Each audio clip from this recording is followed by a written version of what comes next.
ಸ್ವಲ್ಪ ಮುಗ್ಧತೆ ತುಂಬಿರೋ ಮುಳುಗೋ ಸೂರ್ಯನ ಬಣ್ಣದ ಥರ ಕಣ್ಣು ಕೊರೈಸೋ ರೂಪ ಇರುವಂತಹ ಒಂದು ಸುಂದರವಾದ ಹುಡುಗಿ ಗಿಳಿ ಹಸಿರು ಬಣ್ಣದ ಪಟ್ಟು ಸೀರೆ ಉಟ್ಕೊಂಡು ಆ ಸೀರೆಗೆ ಮ್ಯಾಚ್ ಆಗೋ ಪಿಂಕ್ ಕಲರ್ ಡಿಸೈನ್ ಬ್ಲೌಸ್ ಹಾಕ್ಕೊಂಡು ಹಣೆಗೊಂದು ಬಾಸಿಂಗ ಕಟ್ಕೊಂಡು ಎರಡು ಹುಬ್ಬುಗಳ ಮಧ್ಯೆ ಕಲ್ಯಾಣ ತಿಲಕ ಇಟ್ಕೊಂಡು ಮಲ್ಗೆ ಮತ್ತು ಕನಕಾಂಬರ ಹೂಗಳನ್ನ ಸೇರಿಸಿ ಕಟ್ಟಿದ ಉದ್ದನೆ ಹೂವಿನ ಮಾಲೆಯನ್ನು ತನ್ನ ಜಡೆ ತುಂಬ ಮುಡ್ಕೊಂಡು ಎರಡು ಕೈಗಳಿಗೂ ಸೀರೆ ಮತ್ತು ಬ್ಲೌಸ್ ಬಣ್ಣಕ್ಕೆ ಮ್ಯಾಚ್ ಆಗುವಂಥ ಬಳೆಗಳನ್ನ ಹಾಕ್ಕೊಂಡು ಎರಡು ದೊಡ್ಡ ಹೂವಿನ ಹಾರಗಳನ್ನ ಮೊಣಕೈ ಮೇಲಿಂದ ಕೆಳಗೆ ಜೋಲಾಡುವಂತ ಹಾಕ್ಕೊಂಡು ನೇತಾಡ್ತಾ ಇರೋ ಹೂವನ್ನು ನೋಡ್ತಾ ದೇವಸ್ಥಾನದಲ್ಲಿ ಪೂಜೆ ಮಾಡಿಸ್ಕೊಂಡು ಬಂದು ಮಂಗಳಸೂತ್ರಗಳನ್ನ ಹಿಡ್ಕೊಂಡು ರಿಜಿಸ್ಟ್ರೇಷನ್ ಆಫೀಸ್ ಮುಂದೆ ನಿಂತಿದ್ದಾಳೆ.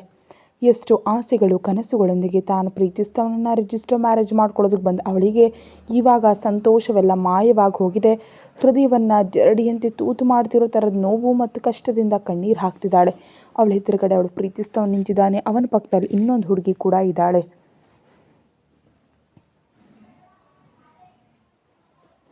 ಅವರ ಮಾತುಗಳು ಇವಳ ಹೃದಯವನ್ನು ಚುಚ್ಚುತ್ತಿದ್ರೆ ಇವಳ ಕಣ್ಣಲ್ಲಿ ನೀರು ನಿಲ್ಲದೆ ಉಕ್ಕಿ ಬರ್ತಾ ಇದೆ. ನಿನ್ನನ್ನು ಮದುವೆ ಆಗಬೇಕು ಅಂತ ಅಂದ್ಕೊಂಡಿದ್ದೆ, ಆದರೆ ನಿನ್ನನ್ನು ಮದುವೆ ಆದರೆ ನನಗೆ ಹೊಸ ಸಮಸ್ಯೆಗಳೇ ವಿನಃ ಯಾವುದೇ ಸಂತೋಷ ಇರೋದೇ ಇಲ್ಲ. ಅದಕ್ಕೆ ನನ್ನ ಸ್ಟೇಟಸ್ಗೆ ತಕ್ಕ ಹಾಗೆ ಇವಳನ್ನ ಮದುವೆ ಆಗಬೇಕು ಅಂತ ಅಂದ್ಕೊಂಡಿದ್ದೀನಿ ಅಂತ ಸಿಂಪಲ್ಲಾಗಿ ಹೇಳ್ಬಿಟ್ಟು ಅವಳಿಗೆ ಕೈ ಕೊಟ್ಟು ಪಕ್ಕದಲ್ಲಿರೋ ಹುಡುಗಿ ಜೊತೆ ಅಲ್ಲಿಂದ ಹೊರಟು ಹೋಗಿರ್ತಾನೆ ಆ ಪ್ರೀತಿಸಿದ ವ್ಯಕ್ತಿ. ಸಡನ್ನಾಗಿ ಪ್ರೀತಿಸ್ತವನೇ ಕೈ ಕೊಟ್ಟಿದ್ದರಿಂದ ಇವಾಗ ತನ್ನ ಪರಿಸ್ಥಿತಿ ಏನು ಅನ್ನೋದು ಅವಳಿಗೆ ಅರ್ಥ ಆಗ್ತಾ ಇಲ್ಲ.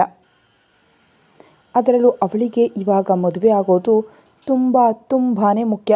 ತನ್ನ ಮದುವೆ ಆಗದೇ ಇದ್ದರೆ ತನ್ನ ಜೀವನ ಸರ್ವನಾಶ ಆಗೋಗುತ್ತೆ ಅಂತ ಅವಳಿಗೆ ತುಂಬ ಚೆನ್ನಾಗಿ ಗೊತ್ತು.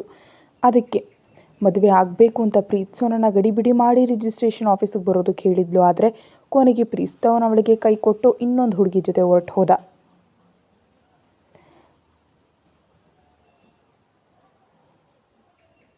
ಇವಾಗ ತನ್ನ ಜೀವನ ಏನಾಗುತ್ತೋ ಅನ್ನೋ ಪ್ರಶ್ನಾರ್ಥಕ ಚಿಹ್ನೆಯಲ್ಲಿ ಇರುವಾಗ ಅಷ್ಟರಲ್ಲಿ ಅವಳ ಕೈಯಲ್ಲಿದ್ದ ಫೋನ್ ರಿಂಗ್ ಆಗುತ್ತೆ.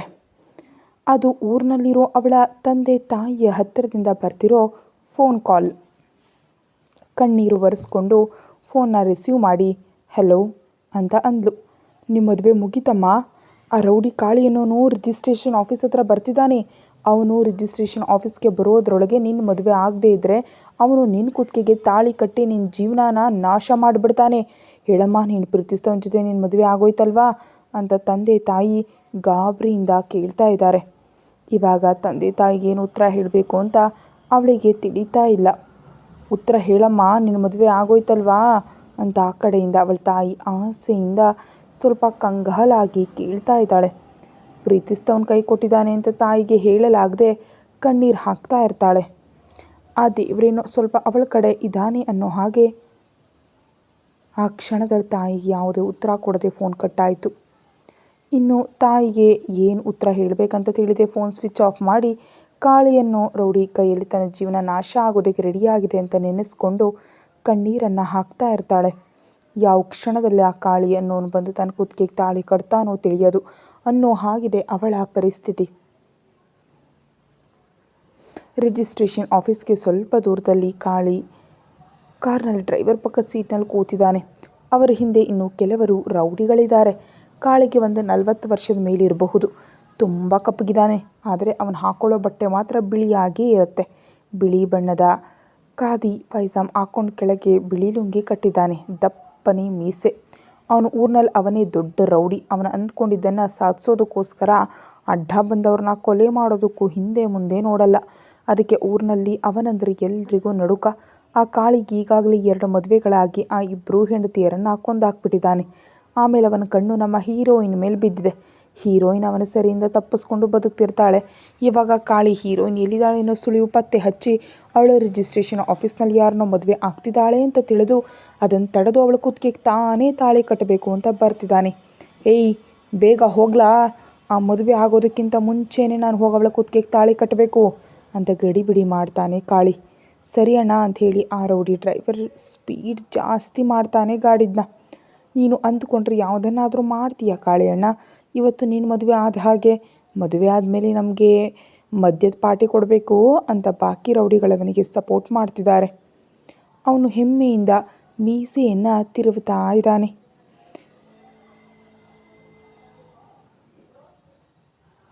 ಏನಮ್ಮ, ಮದುಮಗ ಬಂದ? ನಿನಗೋಸ್ಕರ ಇನ್ನೆಷ್ಟು ಹೊತ್ತು ಕಾಯಬೇಕು? ಅಂತ ಒಳಗಡೆಯಿಂದ ಬೇಸರದಿಂದ ಕಿರ್ಚಾಡ್ತಿದ್ದಾರೆ ಆ ರಿಜಿಸ್ಟ್ರೇಷನ್ ಆಫೀಸ್ನವರು. ಮದುಮಗ ಇನ್ನೇನು ಸ್ವಲ್ಪ ಹೊತ್ತಿನಲ್ಲಿ ಬರ್ತಾನೆ ಅಂತ. ಅವನು ಬಂದ ತಕ್ಷಣ ತನ್ನ ಮದುವೆ ಅಣ್ಣ ಅವ್ರಿಗೆ ಹೇಳಿ ಹೊರಗಡೆ ಬಂದು ಮದುಮಗನಿಗ ಕಾಯ್ತಾ ಇರಬೇಕಾದ್ರೆ ಕೊನೆಗೆ ಮದುಮಗ ಇಂಥ ಉತ್ತರ ಹೇಳಿ ಹೊರಟು ಹೋದ. ಅವ್ರ ಕಿರುಚಾಟ ಕೇಳಿ ಕಣ್ಣೀರು ಒರೆಸ್ಕೊಂಡು ಒಳಗಡೆ ಹೋಗಿ ಇನ್ನು ಈ ಮದುವೆ ಕ್ಯಾನ್ಸಲ್ ಅಂತ ಹೇಳ್ತೀನಿ ಅಂತ ಅಂದ್ಕೊಂಡು ಒಳಗಡೆ ಹೋಗ್ತಾಳೆ.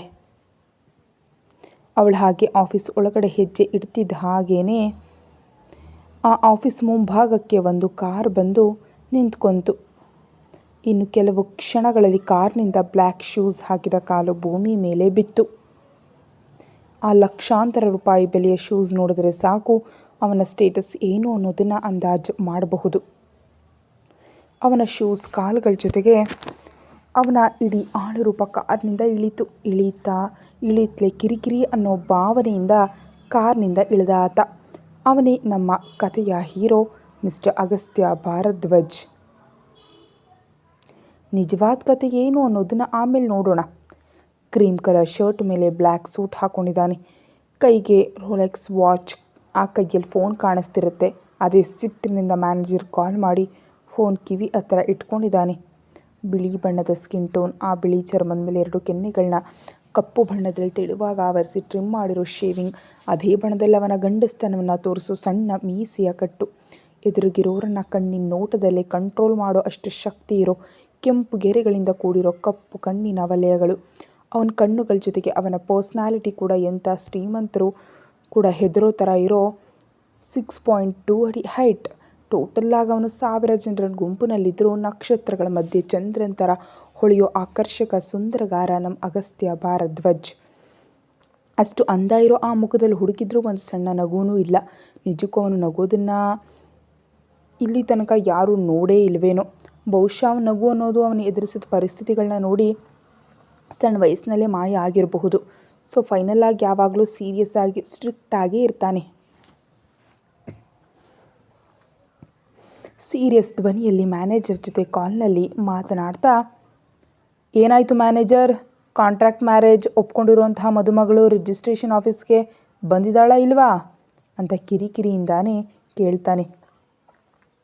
ನಿಜ ಹೇಳಬೇಕಂದ್ರೆ ಸಂಬಂಧಗಳು, ಬಾಂಧವ್ಯಗಳು ಎಲ್ಲ ಒಂದು ನಾಟಕ ಅಂತ ಎಮೋಷನ್ಸ್ ಎಲ್ಲ ಕಳ್ಕೊಂಡಿರೋ ಅಗಸ್ತ್ಯ ಭಾರದ್ವಾಜ್ಗೆ ಆ ಕಾಂಟ್ರಾಕ್ಟ್ ಮದುವೆ ಮಾಡ್ಕೊಳ್ಳೋದು ಕೂಡ ನಿಜಕ್ಕೂ ಇಷ್ಟ ಇರಲಿಲ್ಲ. ಆದರೆ ಅನಿವಾರ್ಯ ಪರಿಸ್ಥಿತಿಯಲ್ಲಿ ಆ ಮದುವೆ ಮಾಡ್ಕೊಳ್ಳೋದೇ ವಿಧಿ ಇಲ್ಲ.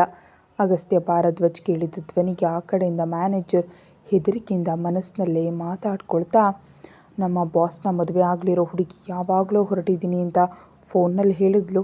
ಬಹುಶಃ ಆ ಹುಡುಗಿ ರಿಜಿಸ್ಟ್ರೇಷನ್ ಆಫೀಸ್ಗೆ ಬಂದೇ ಇರ್ತಾಳೆ ಅಂತ ಅಂದ್ಕೊಂಡು, ಆ ಹುಡುಗಿ ಬಂದಿದ್ದಾಳೆ ಸರ್, ಆಫೀಸ್ ಒಳಗಡೆ ಇದ್ದಾಳೆ ಅಂತ ಹೇಳ್ತಾನೆ. ಅವಳನ್ನು ಗುರುತು ಹಿಡಿಯೋದು ಹೇಗೆ ಅಂತ ಅದೇ ಗಾಂಭೀರ್ಯದ ಧ್ವನಿಯಲ್ಲಿ ಕೇಳ್ತಾನೆ. ಅವಳು ಗುರುತುಗಳನ್ನ ಹೇಳಿದಾಳೆ ಸರ್, ಗಿಳಿ ಹಸಿರು ಬಣ್ಣ ಸೀರೆಯಲ್ಲಿ ಮದುಮಗಳ ಥರ ರೆಡಿಯಾಗಿ ಮಂಗಲಸೂತ್ರವನ್ನು ಹೂವಿನ ಹಾರಗಳನ್ನ ಹಿಡ್ಕೊಂಡು ಇರ್ತೀನಿ ಅಂತ ಅಂದಿದ್ದಾಳೆ ಸರ್ ಅಂತಾನೆ. ಓಕೆ, ನಾನಿನ್ನು ಆಫೀಸ್ ಒಳಗಡೆ ಹೋಗಿಲ್ಲ ಅಂತ ಹೇಳಿ ಫೋನ್ ಕಟ್ ಮಾಡಿ ಆ ಫೋನನ್ನು ಕಾರ್ ಸೀಟ್ ಮೇಲೆ ಎಸೆದ. ಕಾಂಟ್ರಾಕ್ಟ್ ಮ್ಯಾರೇಜ್ಗೆ ಮದುಮಗಳ ಹತ್ರ ಸೈನ್ ಮಾಡಿಸ್ಕೊಂಡು ಮದುವೆ ಮಾಡ್ಕೊಳ್ಳೋದಕ್ಕೋಸ್ಕರ ಇಷ್ಟೊಂದು ರೂಲ್ಸ್ ರೆಗ್ಯುಲೇಷನ್ಸ್ ಇರೋ ಕೆಲವು ಪೇಪರ್ಸ್ ಹಿಡ್ಕೊಂಡು ಪಾಕೆಟ್ನಲ್ಲಿರೋ ಗಾಗಲ್ಸ್ ತೆಗೆದು ಕಣ್ಣಿಗೆ ಹಾಕ್ಕೊಂಡು ಒಳಗಡೆ ಹೋಗ್ತಾ ಇದ್ದಾನೆ. ಅಲ್ಲಿ ಮ್ಯಾನೇಜರ್ ಯೋಚನೆ ಮಾಡ್ತಾ, ಯಾವುದಕ್ಕೂ ಒಳ್ಳೆಯದು, ಕಾಂಟ್ರಾಕ್ಟ್ ಮದುವೆ ಒಪ್ಕೊಂಡಿರೋ ಮದುಮಗಳು ರಿಜಿಸ್ಟ್ರೇಷನ್ ಆಫೀಸ್ಗೆ ಹೋಗಿದ್ದಾಳೋ ಇಲ್ವೋ ಫೋನ್ ಮಾಡ್ತೀನಿ ಅಂತ ಅಂದ್ಕೊಂಡು ಅವಳಿಗೆ ಫೋನ್ ಮಾಡೋಕ್ಕೆ ಹೋಗುವಾಗ ಮ್ಯಾನೇಜರ್ಗೆ ಒಂದು ಫೋನ್ ಕಾಲ್ ಬರುತ್ತೆ. ರಿಸೀವ್ ಮಾಡಿ ಹೆಲೋ ಅಂತಾನೆ. ಆ ಕಡೆಯಿಂದ ಮಾತುಗಳನ್ನ ಕೇಳಿ ದಿಗ್ಭ್ರಮೆಗೊಳ್ತಾನೆ ಮ್ಯಾನೇಜರ್. ಯಾಕಂದರೆ ಆ ಅಗಸ್ತ್ಯ ಭಾರದ್ವಾಜ್ನ ಮದುವೆ ಆಗೋಕ್ಕೆ ಬರಬೇಕಿದ್ದ ಹುಡುಗಿಗೆ ಆಕ್ಸಿಡೆಂಟ್ ಆಗಿ ಹಾಸ್ಪಿಟಲ್ನಲ್ಲಿ ಇದ್ದಾಳೆ. ಆ ಹುಡುಗಿಯ ಪ್ರಾಣಕ್ಕೆ ಯಾವುದೇ ಅಪಾಯ ಇಲ್ಲ ಅಂತ ತಿಳ್ಕೊಂಡು ಫೋನನ್ನು ಕೆಳಗಿಟ್ಟ. ಅಯ್ಯೋ ದೇವ್ರೇ, ಇವಾಗ ಈ ಮದುವೆ ನಡೀದೇ ಇದ್ದರೆ ನಮ್ಮ ಬಾಸ್ ಕೈಯಲ್ಲಿ ನಾನು ಸತ್ತು ಹೋಗ್ತೀನಿ.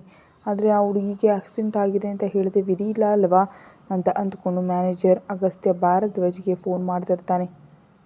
ಆದರೆ ಅವನ ಫೋನ್ ಕಾರ್ನಲ್ಲಿ ಉಳಿದು ಹೋಗಿರುತ್ತೆ.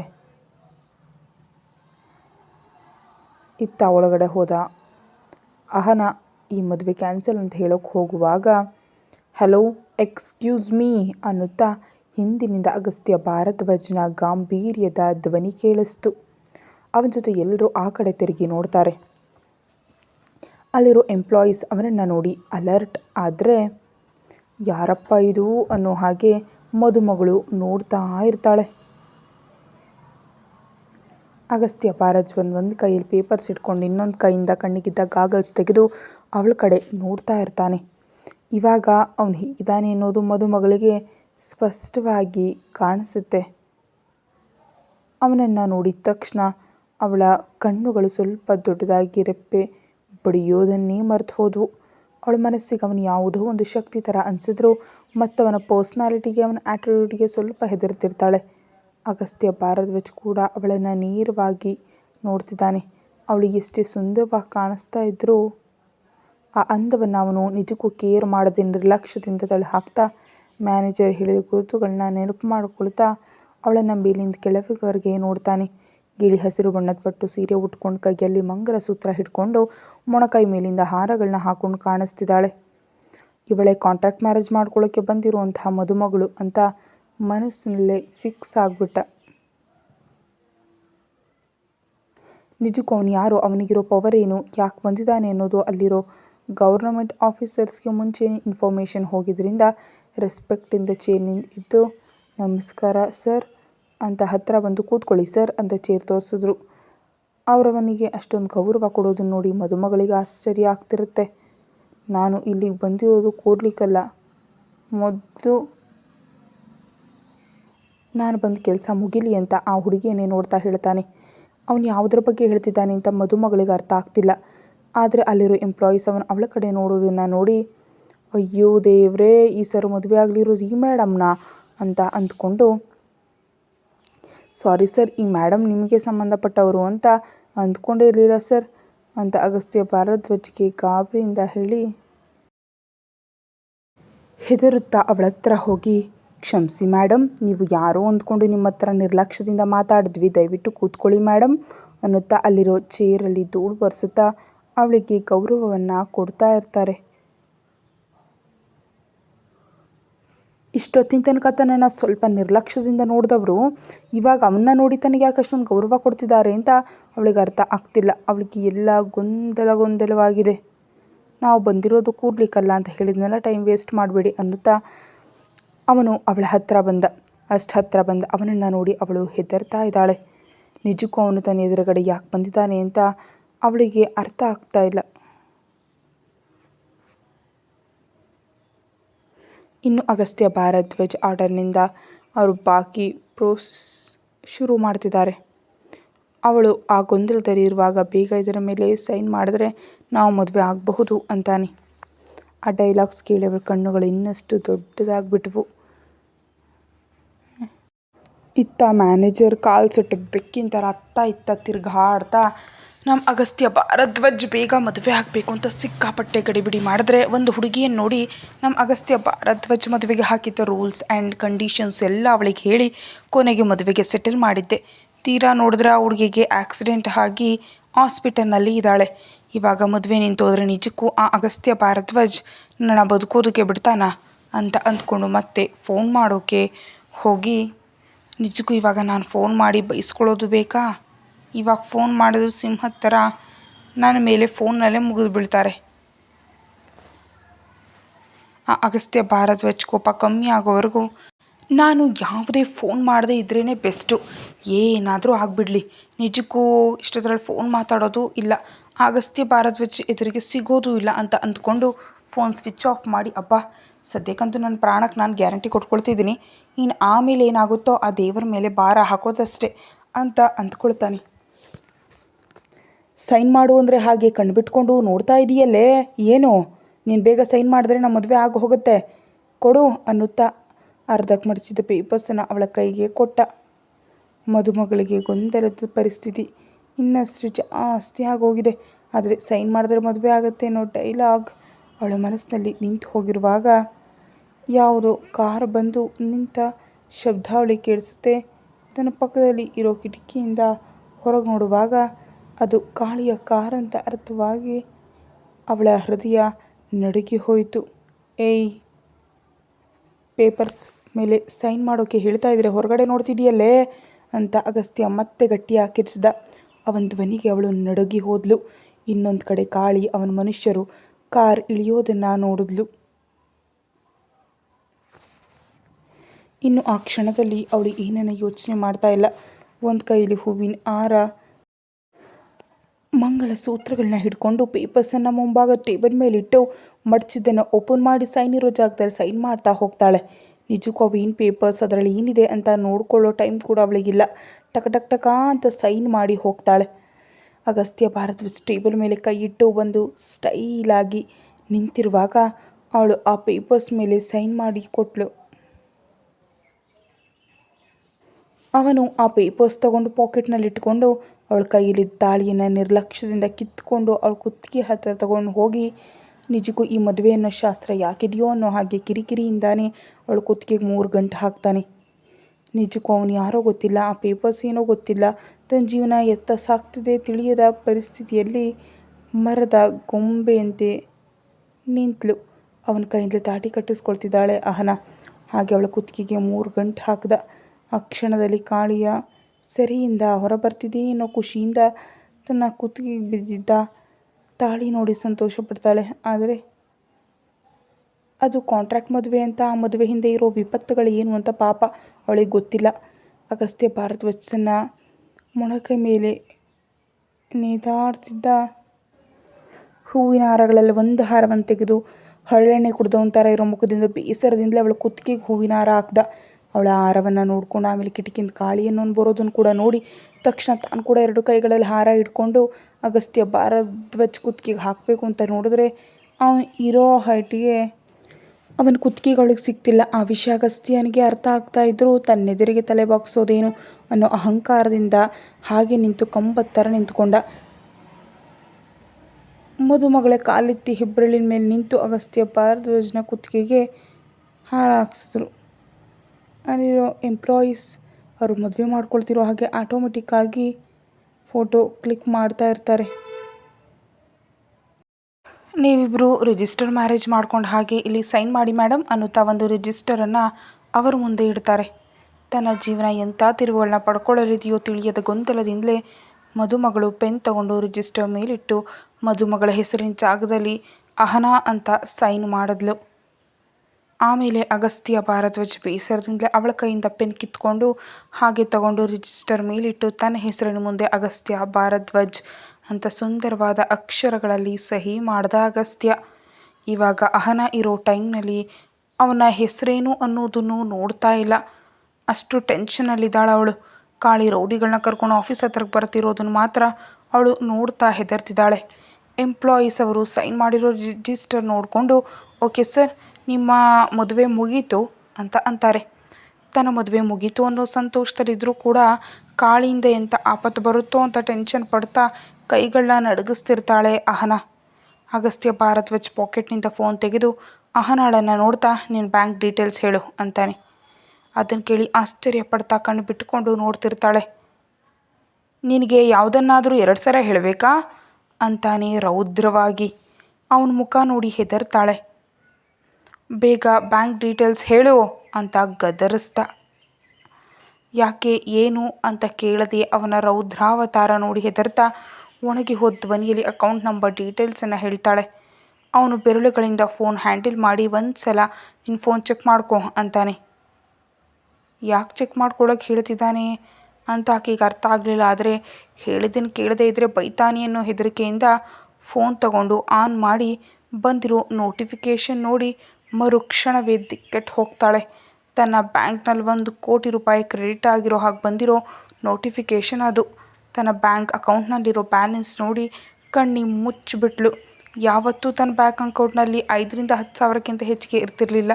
ಇವಾಗ ಏಕಾಏಕಿ 1 ಕೋಟಿ ರೂಪಾಯಿ ನೋಡಿ ಶಾಕ್ ಆಗಿಬಿಡ್ತಾಳೆ. ಬ್ಯಾಂಕ್ ಡೀಟೇಲ್ಸ್ ಕೇಳಿದ್ರಿಂದ 1 ಕೋಟಿ ರೂಪಾಯಿ ಅವನೇ ಹಾಕಿದ್ದಾನೆ ಅಂತ ಅವಳಿಗೆ ಅರ್ಥ ಆಗ್ತಾ ಇದೆ. ಆದರೆ ಯಾಕೆ ಹಾಕಿದ್ದಾನೆ ಅನ್ನೋದು ತಿಳಿತಾ ಇಲ್ಲ.